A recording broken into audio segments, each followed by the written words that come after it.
সপ্তগ্রাম বিধানসভার তৃণমূল কংগ্রেসের প্রার্থী বিদেশ বোস কি বলছেন শুনুন।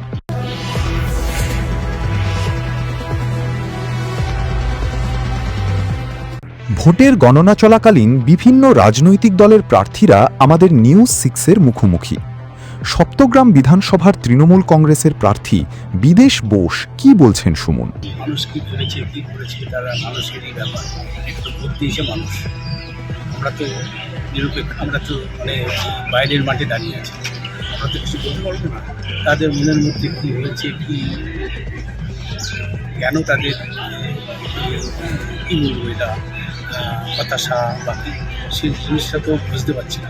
তাদের কাছে আছে ব্যাপারটা, মানুষ যেটা রায় দেবে আমরা মেনে নেব। কোথায় ভুল ছিল কি মনে হয়? এটা তো কিছু ভুলটা তো বললে তো আমরা বুঝতে পারতাম, ভুলটা তো আমরা কিছুই বুঝিনি। কারণ যেভাবে স্বতঃস্ফূর্ততা ছিল, যেভাবে মানুষের পাশে গিয়েছিলাম, মানুষ যেভাবে গ্রহণ করেছিল, তখন কিচ্ছু আমার মা বোনেরাও মনে হয় একটু বিরূপ হয়েছে। কেন হয়েছে না হয়েছে সেটাও আমরা তো তাদের মনের মধ্যে ঢুকে নিয়ে যেতে পারবো না।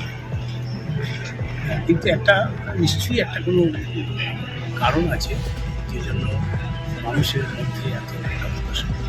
দলীয় কন্দল কোথায় ফ্যাক্টর বিধানসভা, দলীয় কন্দল কি কোথাও ফ্যাক্টর? সেটা তো সব জায়গায় তো দলীয় কন্দল ছিল না, দলীয় কন্দল তো সব জায়গায় ছিল।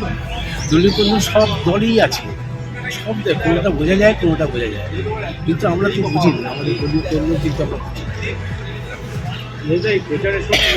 মনে হয় না, কারণ আমি বাচ্চাদেরও দেখেছি যেভাবে ওরা উৎফুল্ল হয়ে আমার কাছে আসতো। আমি তো একটা জিনিস করেছি, ডোর টু ডোর। আমি বেশি মিটিং মিছিল কিছু করিনি, শুধু ডোর টু ডোর। সেই ডোর টু ডোরের বুঝেছিলাম তাদের মধ্যেও উচ্ছ্বাস ছিল, ভালোবাসা ছিল, তারা যেভাবে আমাকে গ্রহণ করেছিল। কিন্তু তার পরবর্তীকালে ভোট বাক্সে কী করবে সেটা তো আমি বলতে পারবো না। রাজেশ দেবনাথের রিপোর্ট, খবর নিউজ 6।